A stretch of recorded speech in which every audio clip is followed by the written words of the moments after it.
Donc, la pause est terminée. The break is finished.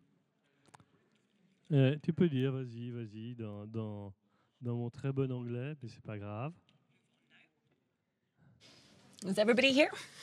Ok. Okay. Tout le monde est là? Non. No, not everybody's here. Ok, on y va. Let's go. Parce qu'on a une assemblée We do have a General Assembly as well at 4 o'clock, and it is important to respect the timing because there are many people online.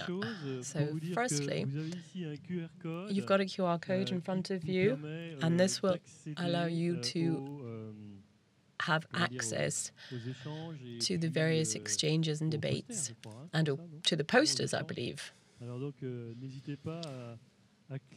So click on it, of course, if you haven't already done so. Maybe I should do it.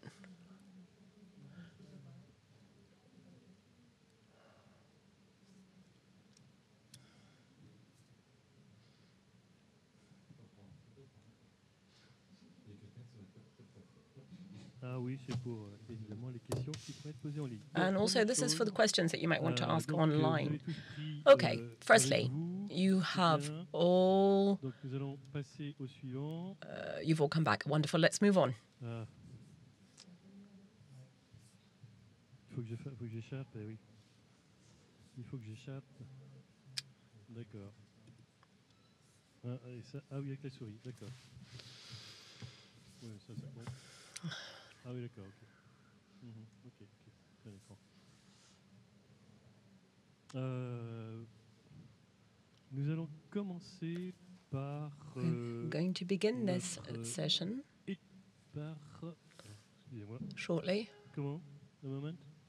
Ils vont le mettre? Ok. C'est tout bête, mais il faut absolument mes lunettes. The moderator is just looking for his glasses. Okay, then. Donc c'est Andras Gomani qui est ici, non? Qui est là C'est Andras Gomani. Présentation en ligne. Who is there to do the presentation online? Fedra, is this online, this presentation? Is this presentation online, Fedra?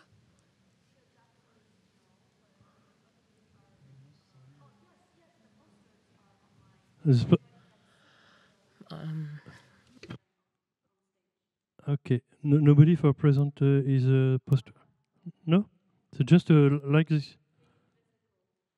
Okay, street physical. No, this person. No, okay. We can go ahead.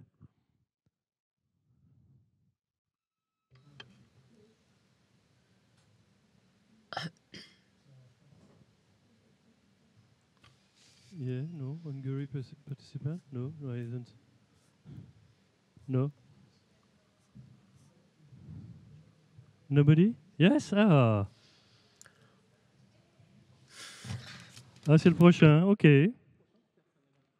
Ben oui, hein. Next. Next. Next, Marion. Voilà. Marion. So next is going to be Marion. Ah ben venez. Voilà. Next.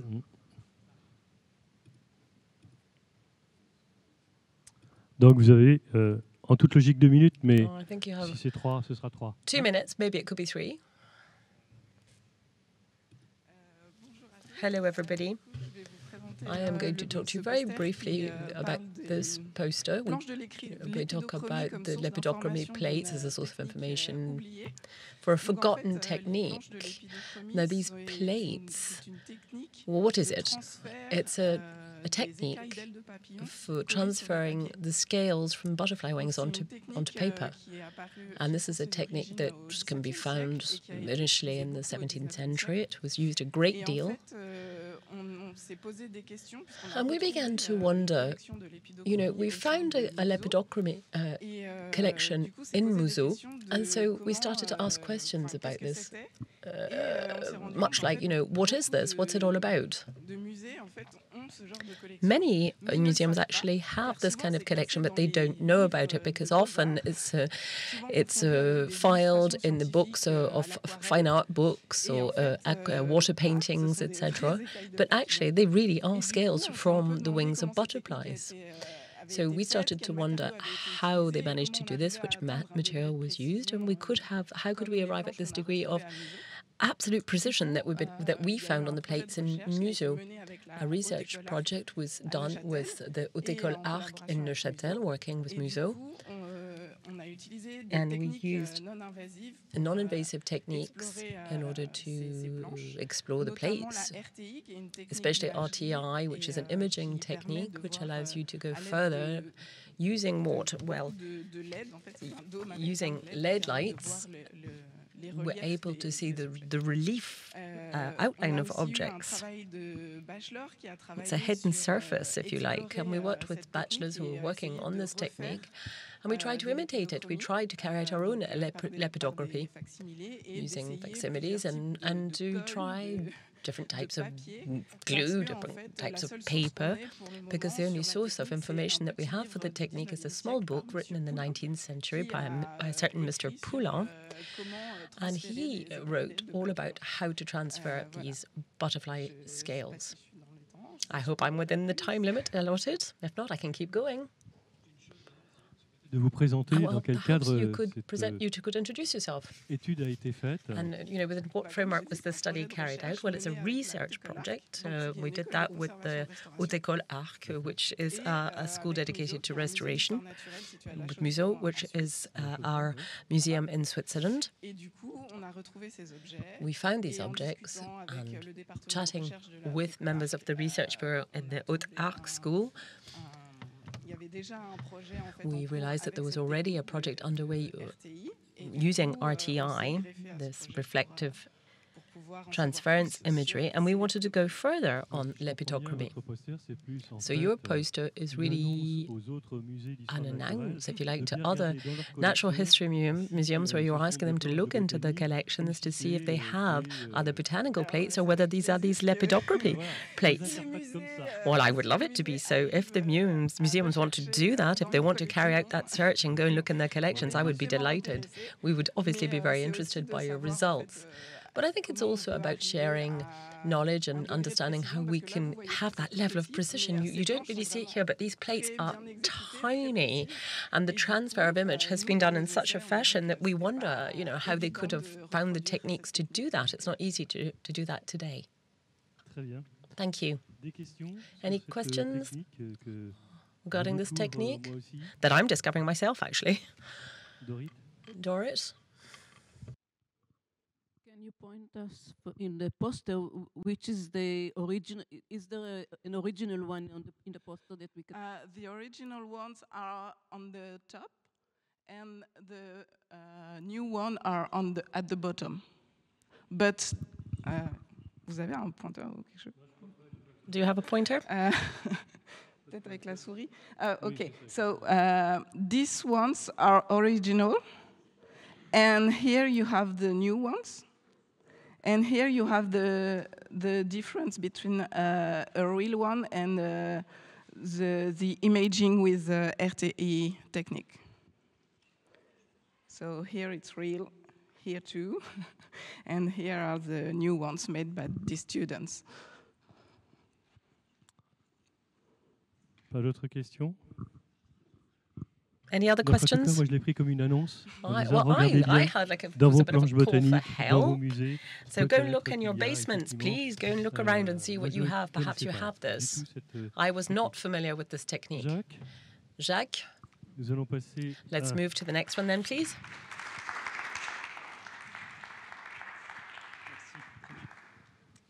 Jacques AYER. Il faut échapper. Jacques AYER de l'université de Neuchâtel. He's from the university in Neuchâtel. Bien connu dans les musées pour avoir well known within the museum world for having coming back to Neuchâtel, having been in Geneva and elsewhere perhaps. À Port-Rentrée, oui, c'est vrai. Oh là, oui. Mais avant Neuchâtel. I'm afraid there's no microphone, I can't hear. He's going to talk to us about what?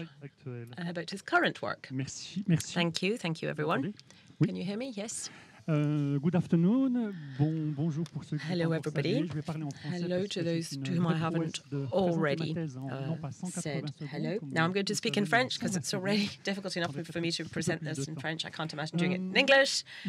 So the goal of my research, well, I started in 21 and I questioned the museum in the context of socio-ecological crisis.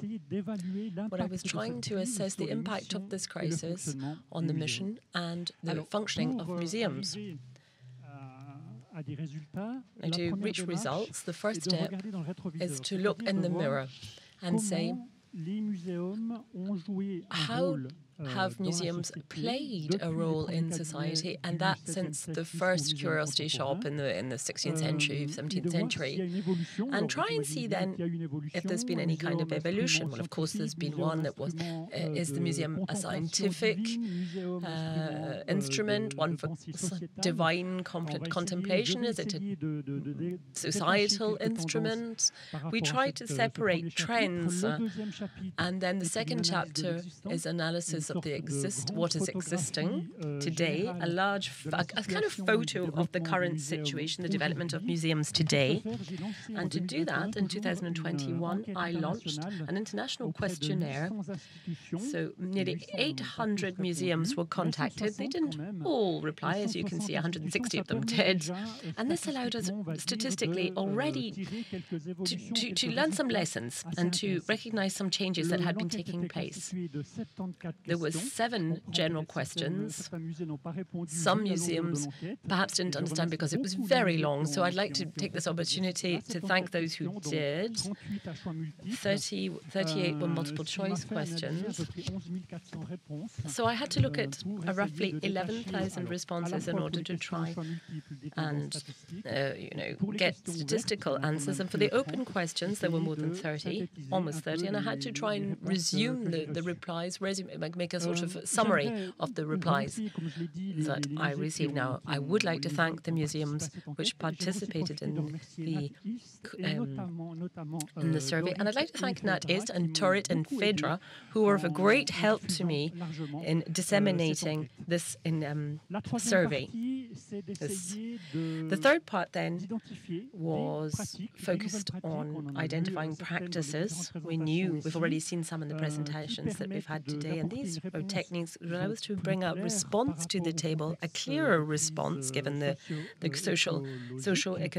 ecological crisis in front of us, and perhaps also to suggest routes that could be taken, potential answers, looking at the dimension of the problem and looking at the mission and the operational status of the museums. So the general discussion was to try and identify the challenges and the difficulties for the institutions so that they could redirect their mission, they could recenter given the context that I've discussed. I'm thinking about the question of time, for example, temporality. You need time for a museum. Their DNA is, to take the time. They're representing time. So when you ask them to do something very quickly, to restructure their vision and their objective, well, that's difficult. But there's a sense of crisis today. We're talking about immediate urgency. We have to act now. So in conclusion, the conclusion that we'd expect, I'm not sure if I'll actually manage to do so, but the conclusion is to try to set the cursor between the impact of this crisis, which is environmental, look at the functioning of the museum, and an impact which is going to be between an adaptive functioning of museums until there's been a change of institutional paradigm, which would be more radical. And I think with these 3 or 4 different aspects, I hope that I'm going to be able to set the cursor in the most objective spot possible. And that's it. Thank you. I don't know if you want to talk about one of the 2 results. I've got 6 here. Maybe I should say, if I've got 30 seconds left, the two graphs which are up at the top, well, they're there to show you what? Well, to show that there was an analysis of the 160 museums which participated, but I did the same analysis, choosing or going through the museums in terms of their size, their categories, the number of workers, 10 to 50, 50 to 100, 100 and more. And I did the same analysis depending on the geographical setting of the museum, per continent, obviously, bearing in mind that the European continent and the American continent, North American continent, are perhaps the ones which are most represented. When you look at the different sizes and the geographical situation, there are different responses. Merci, Jacques. Thank you, Jacques. Y a-t-il des questions? Any questions? Les posters, on les aura disponibles, the posters will be made available, I believe, for everyone. So it's important to bear that in mind. Because I would like to have a closer look at that and at the pie charts here, really to understand what you've been doing, because it's very interesting data you have. If I have 30 seconds, I might add something.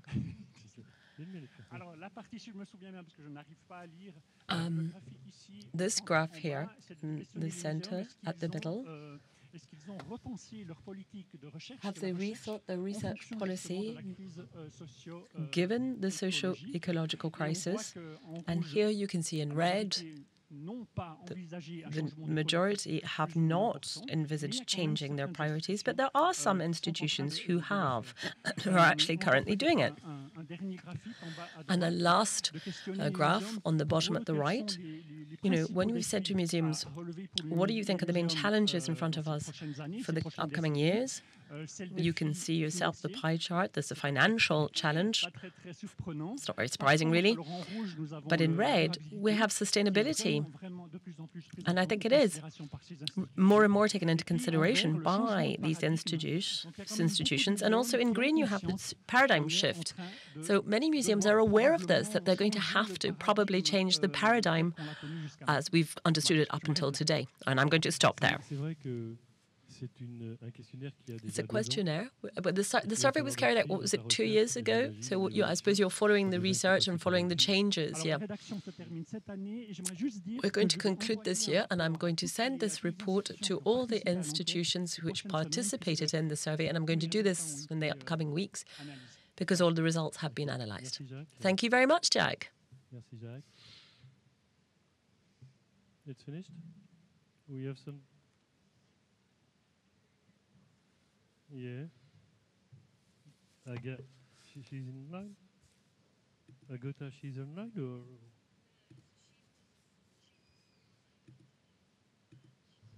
Yeah, yeah, but it's impossible. Agota? No, from Hungarian Museum? No. Ben. Whoops. C'est du hongrois. Bernard? No. Nobody from Hungarian Museum. No, okay. It's closed. Thank you. We have 2 minutes. 2 minutes? 5 minutes? No. For technician. Okay, 5 minutes. Okay, it was a 5-minute...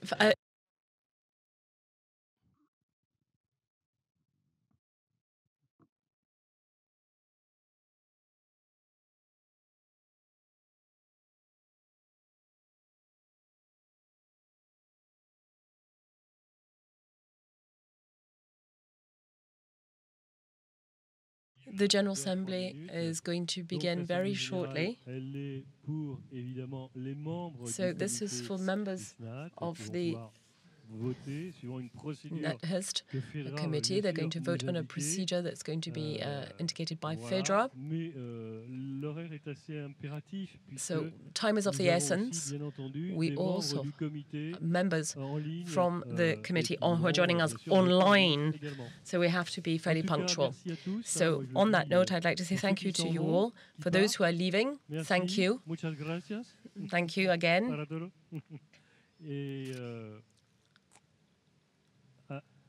À bientôt. And we'll see you soon.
Well, this is a poster which wasn't actually in the program, but it's online. Donc de Satoshi Maruyama. De Satoshi Maruyama. Hein, ok, bien. Ok, très bien. Voilà. Donc il est en ligne. And he's online. Il va pouvoir nous dire et nous raconter son poster en. He's going to read us and 3 describe minutes, his poster in max. 3 minutes. Oh.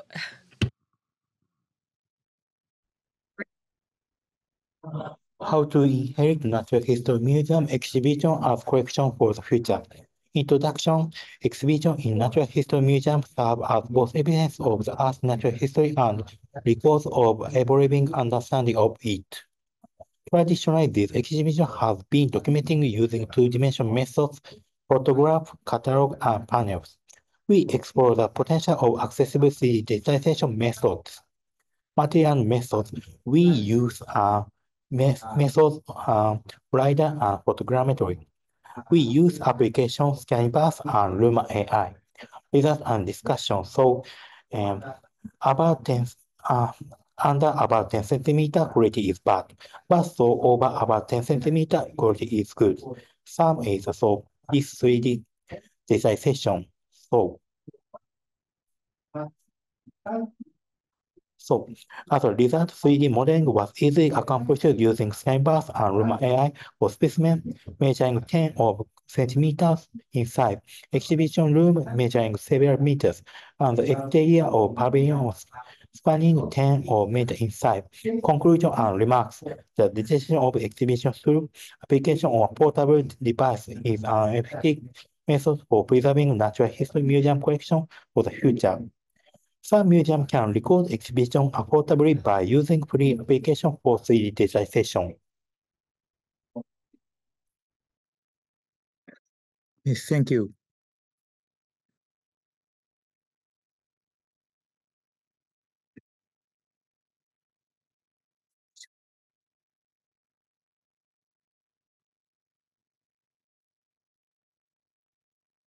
Sorry, the sound was really poor. Okay, do you want to say a few words? Would you like to say a few words, perhaps, to describe the poster? The quality was really poor.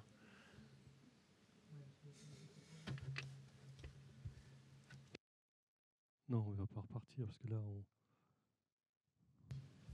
on. Ben oui. Non, on n'entend rien, donc c'est simplement. No, we can't hear anything. Well, if I understand correctly, this was about the digitization of exhibitions. Right, very interesting. I suppose that we close. Hein? Je pense que. Oui, je crois que c'est ce qu'il y a de.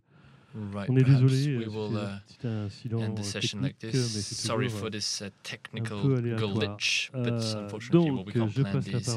Right, so with this, I will now move directly to the General Assembly without a break, and I will hand over the microphone. My microphone to Dorit. to Dorit, our chair. Dorit?